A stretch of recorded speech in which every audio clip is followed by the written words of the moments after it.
Let's stay in the morning slate. Let's talk about the Browns going into New England. This is currently one of the closest lines of the week, as the Browns are only a 1.5 underdogs in this game. Both teams are 5-4. Both teams are competing hard for that wild card spot. I would even say there's an outside shot for New England to potentially sneak back into that division championship if the Bills continue to struggle as well. In this game, I like the Patriots out the gate. I'll just be honest. I like the Patriots out the gate. I know that you can always see regression when you're talking about a rookie quarterback in Mac Jones, but I think that Bill has just always been able to do a good number on Baker, and that defense has been playing really well over the last couple of weeks for the Patriots.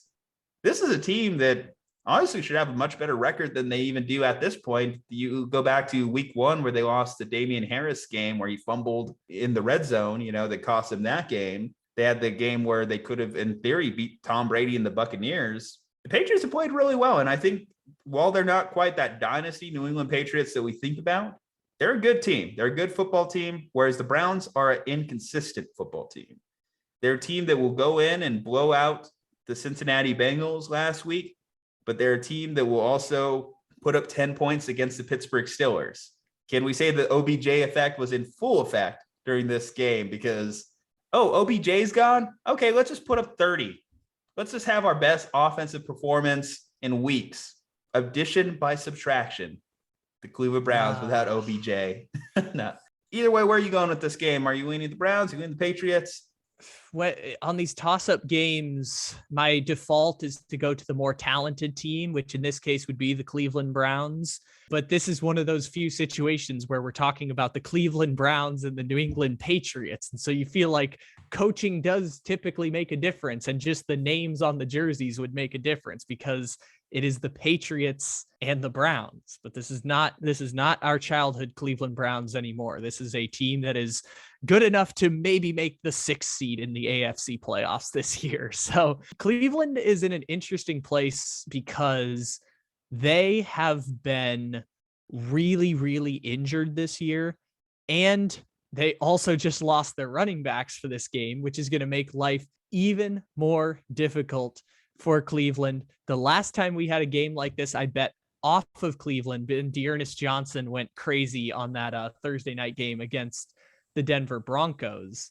And I don't know what to do with this game because I feel like Cleveland is the better team, but also all the signs are pointing in favor of the Patriots, except for the fact that when you look at the matchup between the Patriots offense and the Cleveland Browns defense, it matches up really well for Cleveland. They are really good at run defense. I know the Patriots like to run the ball more up the middle, and that's a weak spot for the Cleveland Browns, but at the same time, very good at stopping the run this season from Cleveland.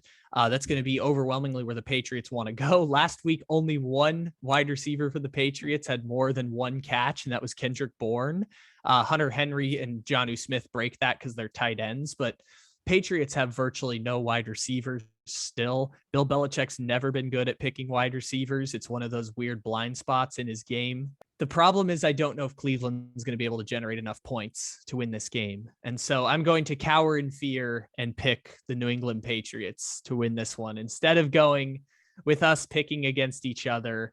I know I had a couple of these winners last week, like picking the Cardinals without Kyler Murray or DeAndre Hopkins, but I can't do it against the Patriots. And by the way, I don't think the Patriots are like that good this year. The Patriots offense has overperformed to expectations because on paper, they're one of the worst offenses in the NFL. Like they have a good offensive line, which helps supplement it. It's why they're not as bad as like Washington or the teams that are like actively tanking. But like of the good teams in the NFL, if you took like the top 16 teams in the NFL at this point, think like either the Patriots or the Steelers have the worst offense of the teams that are actually good this year. So I think the Patriots are doing more with less. And I know that's a cop-out answer because it's like, wow, look at Bill Belichick and how he's turning this around. I don't even know if it's a Bill Belichick thing or not. I'm working through the 19-hour audiobook from Seth Wickersham right now. So I'm learning a lot about the Belichickian ideology here. I don't even know if it's Belichick that's doing it this year. I don't know if it's Josh McDaniels. I don't know why it's the case, but the Patriots have done more with less this season on offense. And because their defense is still pretty good, they've been good enough to maybe fight for that playoff spot in a ridiculously crowded middle of the pack in the AFC. So I'll take the Patriots this week as a cop out to not trust Baker Mayfield against a Bill Belichick defense. Don't got the little helmet? Now, I can grab it real quick for you. Here.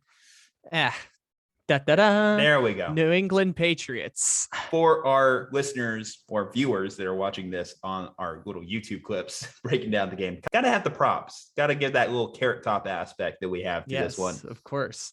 There's that beautiful Patriots helmet that has not changed in 25 years. There you go. It's like I was telling Drew, though, and you brought up a great point. You know, Bill, he takes away what you do well. What the Browns do well, run the football. The Browns are hindered in their ability to run the football with their best running back out this week. But either way, I think that they're going to force Baker Mayfield into some bad spots. He's going to make an interception or two, and that's going to put the Browns in a compromising position in which the Patriots can take advantage of.